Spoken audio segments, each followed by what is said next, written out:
नमस्कार, मी अविनाश पाटील, गट विकास अधिकारी, पंचायत समिती जत. 300 कोटी वर्ष लागवडांतर्गत हरित महाराष्ट्र अंतर्गत आज आपल्या जत तालुक्यामध्ये वडसंग गावामध्ये आम्ही सकाळी माननीय सभापती पाटील मॅडम यांच्या शुभ हस्ते वृक्षारोपण करण्याचा कार्यक्रम या ठिकाणी आज संपन्न केला. 550 रोपं आम्ही वडसंग गावामध्ये आज शुभमुहूर्तावरती लावण केलेले आहेत.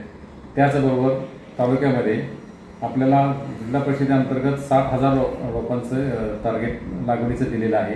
त्या अनुषंगानं आम्ही आज तालुक्यामध्ये पूर्ण जत तालुक्यामध्ये एकूण 116 ग्रामपंचायतीमध्ये 18,750 एवढी रोपांची लागवड आज आम्ही या ठिकाणी केलेली आहे. वृक्ष लागवड ही लागवड करण्यासाठी काळाची गरज आहे. आपल्या तालुक्यामध्ये दुष्काळ परिस्थिती तालुका असल्या कारणाने भविष्यामध्ये आपल्याला प्रत्येक गावामध्ये ही लोकचळवळ करणं गरजेचं आहे. वृक्ष लागवड प्रत्येक शेतकऱ्याने किमान आपल्या बांधावरती 5 रोपे लावून ती वाढवली पाहिजे, ती जगवली पाहिजे. तरच आपल्याला भविष्यामध्ये हा दुष्काळावरती आपण मात करू शकू. वृक्ष लागवड असेल, बांबू लागवड असेल, त्याच्यामध्ये मग करंज असेल, चिंच असेल, बांबू लागवड असेल. बांबू लागवडीच्या माध्यमातून सुद्धा शेतकऱ्यांच्यामध्ये आर्थिक उन्नती निर्माण होऊ शकते. चिंच लागवडीमध्ये सुद्धा त्यांना फायदेशीर उत्पादन मिळू शकतं. अशा पद्धतीचे उत्पादन देणारी वृक्ष जरी लावली आपण तर प्रत्येक शेतकऱ्यांच्या बांधावरती तर त्याचा शेतीलाही फायदा होणार आहे आणि वैयक्तिक अर्थकारणामध्ये सुद्धा त्यांना त्यांच्या भविष्यामध्ये त्यांना फायदा होऊ शकतो.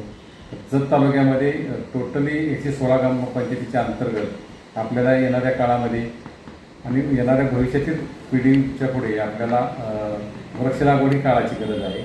वृक्ष लागवड केल्याशिवाय येथील दुष्काळावरती आपण मात करू शकणार नाही. निश्चितच यासाठी प्रत्येक गावातील सरपंच असतील, सर्व सदस्य असतील, सर्व पदाधिकारी असतील यांना मी विनंती करतो की आपल्या तालुक्यामध्ये वृक्ष लागवड ही लोकचळवळ केल्याशिवाय आपल्याला पर्याय नाही. त्याच्यासाठी आपण सर्वांनी पुढे येऊन लोकांना आव्हान तशा पद्धतीनं करावं. सरपंच महोदयांना विनंती आहे की ह्या वर्षी त्यांनी संकल्प केला प्रत्येक 1 एकर शेती असणाऱ्या शेतकऱ्याने किमान बांधावरती 5 रोपं वृक्षाची लावली तर निश्चितपणानं त्या गावाच्या असणाऱ्या एकूण हेक्टरच्या माध्यमातून 30-40 हजार लाखापर्यंत सुद्धा आपण झाडं त्या गावामध्ये आपण लावू शकतो.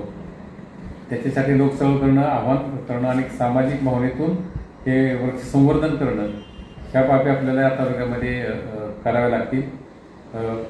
रस्ते विकास हे होतच राहणार आहे, परंतु पुढच्या पिढीसाठी आपणास वृक्ष लागवडी काळाची गरज आहे, ते करणं गरजेचं आहे. त्यासाठी त्याच्यावरच असणारी शेती आणि पाऊस या माध्यमातून आपल्याला त्याच्यामधून शेतीलाही फायदा होणार आहे. आपल्या सर्वांना मी विनंती करतो की आपण जत तालुक्यामध्ये वृक्ष लागवड ही चळवळ तयार करण्यासाठी प्रशासनाला आपण सहकार्य करावं. प्रशासन आणि लोक यांनी समन्वयातून काम केल्यास निश्चितपणानं आपल्या गावामध्ये, तालुक्यामध्ये, परिसरामध्ये वृक्ष लागवड आणि संवर्धन करण्याचं कामकाज भविष्यामध्ये आपल्यास करण्यास मदत होणार आहे. त्यासाठी मी आपल्या सर्वांना परत एकदा विनंती करतो की आपण या मोहिमेमध्ये सहभागी व्हावे. धन्यवाद. Press the bell icon on the YouTube app and never miss another update.